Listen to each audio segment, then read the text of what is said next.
Hey guys. So I'm running a little behind schedule today. Ended up having student appointments. It's the last week of the semester, so been grading and doing all kinds of fun things. But I wanted to do a really quick day 17 update. So I've been doing, like I said, this month, like a whole lot of research on different ways of eating and what the benefits are of eating a ketogenic diet, a carnivore diet. I kind of call myself an n equals one, a little n, sample of one. I like to try different ways to feel better yet. So I have to say, I mean, I'm 56 years old, and I would probably say that right now I'm in the best physical condition that I've been in since, well, probably ever. I always tell people like I could like go run a half marathon tomorrow. If a friend asked, I would be there running a half marathon. I can still touch my toes. Uh, I can do pretty much any, I practice yoga every day and I eat really well. And so I really focus primarily, and one of the things I want you guys to focus on is whole foods eating. And so that can be like a variety of different things to different people. I was listening to a video the other day, and it was a doctor, and he was talking about how we are all from different ancestral backgrounds, and because of that, we have different ways that of eating that feel good to us because it's how our genes are and how we it's just it's our ancestry, right? And so yeah, I'm Scandinavian, primarily German Scandinavian, so from a very cold climate, right? I mean, there wasn't a lot of year for vegetables if you before refrigeration. So kind of look at it that way, and I've always kind of leaned the really liking meat in the wintertime and liking salads in the summertime. And once it gets to be this time of year, it's like I just don't feel like I even want to eat a salad or vegetables. Like intuitively, my body is going, nope, that's not right. And so this whole process has helped me to learn a more intuitive way of eating as well. It's like, what does my body really want today? So, as an example, tonight we're having a fish chowder. We got a bunch of fish from Alaska in a box. And so I'm making a fish chowder with dairy in it. Now, I haven't had dairy yet this month.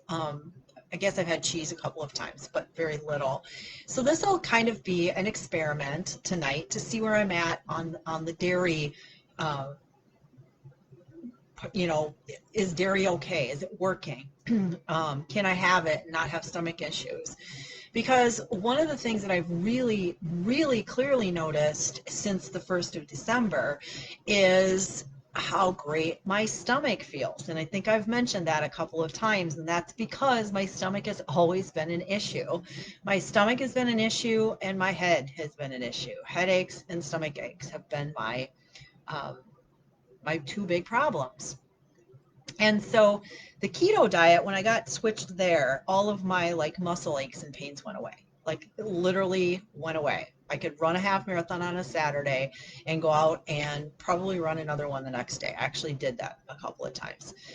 So I just got to the point where, like once I eliminated the carbohydrates, I started by eliminating the simple carbohydrates. And then once I eliminated the rest of them, all my aches and pains went away, which was so weird that I didn't have trouble getting up in the morning. My feet didn't hurt when I hit the floor.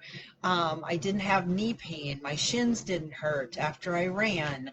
All of those things were gone, and it was like amazing. And so then I kept kind of working towards, okay, what feels good now? So when I sit down to eat, it's like, okay, how do these things make me feel?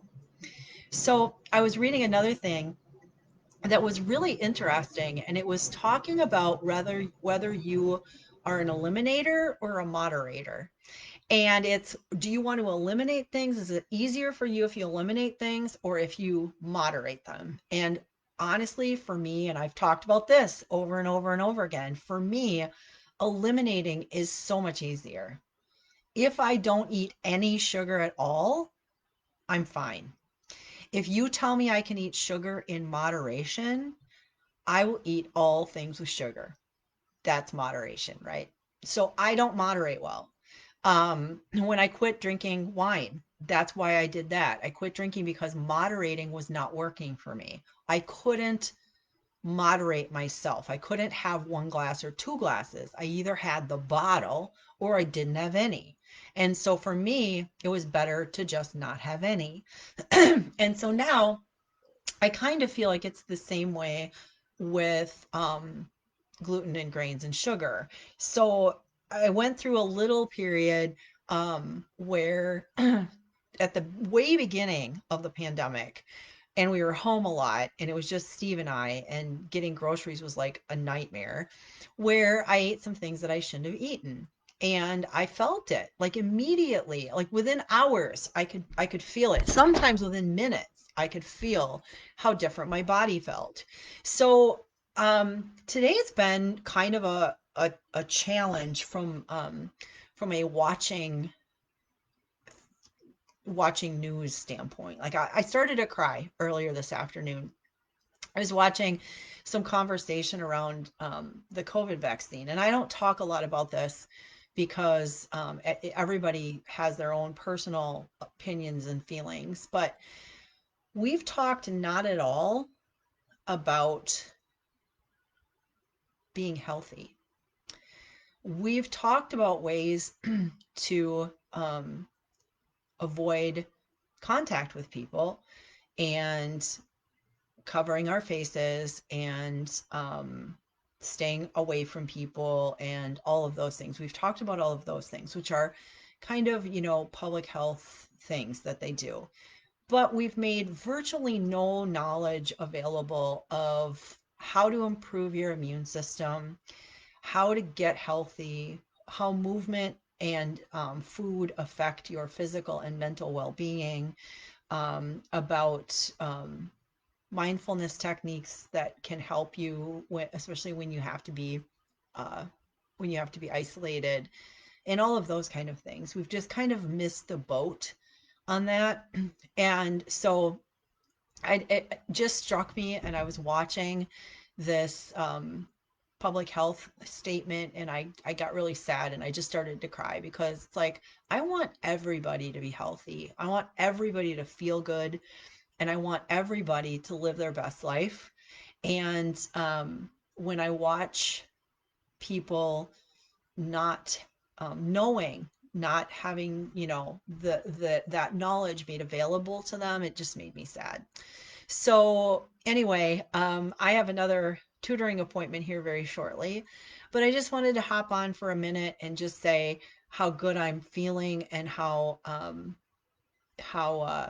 happy I am that I've kind of made myself this experiment.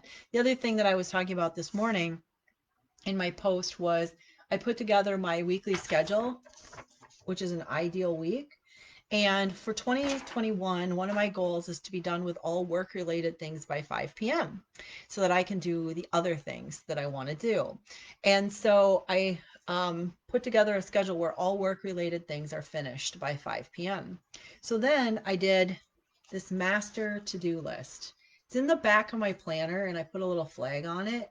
And this is the high level stuff. So this is like finish my EDD, finish the lifestyle medicine coach program, which I've been putzing on for 3 years. So it's time to finish that.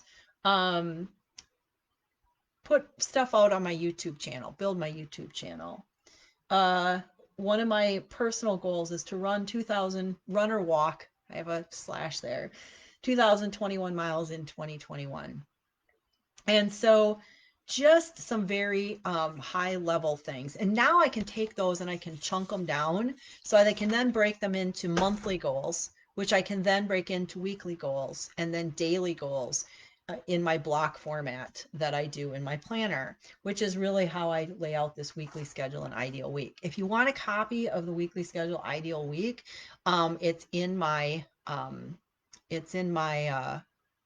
my Simplicity Quest Academy in Mighty Networks. I've put the link in before. I'll put the link in again. But you guys have a nice rest of your day. Tomorrow, think of me. I'm going to be grading all day long. So think of me as I'm grading all day long tomorrow. I will take my yoga breaks, my mindfulness breaks, and my good food breaks because those are mandatory in life. But all right, you guys have a wonderful, wonderful rest of your Thursday, and I will talk to you tomorrow. Bye.